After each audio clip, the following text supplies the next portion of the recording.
আসসালামু আলাইকুম। আমাদের দেশ দ্বিতীয়বার স্বাধীন হইল। স্বাধীন হওয়ার পর এটা আমার প্রথম ভিডিও রেকর্ডিং।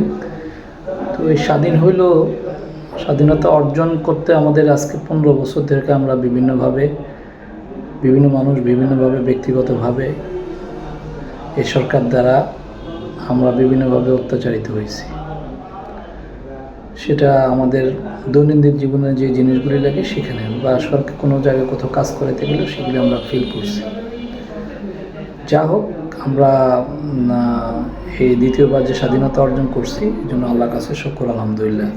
এবং আমরা যত নাগরিক আছি আমরা সবাই এই স্বাধীনতা ধরে রাখার জন্য যার থাকায় অনেস্টলি জীবনযাপন করার চেষ্টা করি।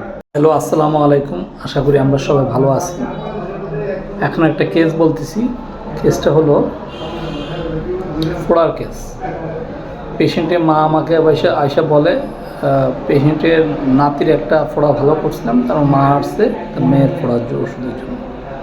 বলতেছে আমার মেয়ের ফোড়া হয়েছে, ওষুধ দেন। তো আমি বললাম কোথায়?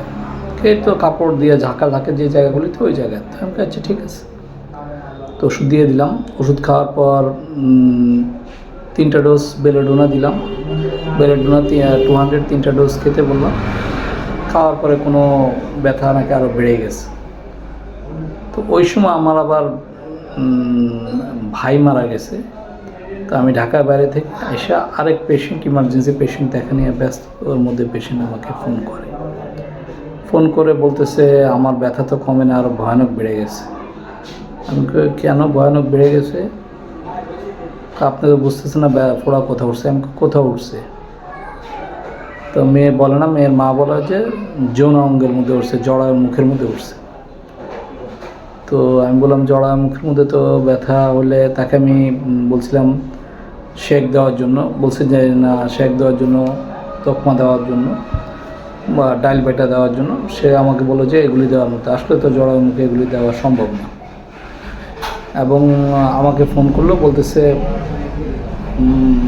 মামা বহুত ব্যথা, এত ব্যথাতে আমি আর সহ্য করতে পারতেছি না, আমি এলোপ্যাথি খাবো কিনা। তখন আমি তাকে বললাম যে এলোপ্যাথি খাও না, এলোপ্যাথি খেলে এটা তোমার অন্যদিকে চলে যাবে, যেহেতু জড়ায় মুখে এটা শক্তের মতো হয়ে যেতে পারে, ভালো হইল না, এরকম হতে পারে।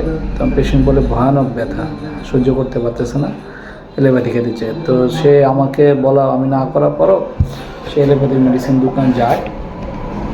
তারাও তাকে সাজেস্ট করে যে না, তুমি হোমিওপ্যাথি খেতেছো, হোমিওপ্যাথিই খাও। তো এটা আমি পরে জানতে পারছি। এই যে আমাকে বললো যে বহুত ব্যথা, সহ্য করতে পারতেছি না। ডিলিউশন অ্যাভয়েডেন্স এই রুব্রিকটা দিয়া তাকে সালফার 30 2টা ডোজ খাওয়ার জন্য দিই। আর বলি যে তুমি একটু দেখো কোনোভাবে গরম পানিতে হাতের আঙ্গুল লাগায় ওই জায়গাটা সেঁক দেওয়া যায় কিনা। তো সে আমার কথা মতো 2টা ডোজ খায়, আর গরম পানির মধ্যে বোতলে ঢুকে ওই বোতলের মধ্যে আঙ্গুল লাগায় ওই জায়গাটা কিছুটা সেঁক দিছে। এবং ব্যথা নাকি পরে আমাকে যেটা বললো যে ব্যথা ভয়ানক টনটন করতেছিল। স্বাভাবিক জনগণের মুখে এরকম হলে তো ব্যথা প্রচণ্ড হবে, এটাই স্বাভাবিক। তো তাকে সালফার দেওয়ার পরে রাত্রে তার ফেটে ময়লা বের হয়ে যায়। সকালবেলা আমাকে ফোন করলো যে মামা এই অবস্থা, ওষুধের খাব? তখন আমি বললাম যে না, ওষুধ না, আমাদের রেগুলার ওষুধ যেটা আছে সেটা চলতে থাকবে, তারপর 2 দিন পরে ঠিক হয়ে যায়। এই কেস আসলে সালফারে আমরা কখনো ঘোড়ার কেসে দিই।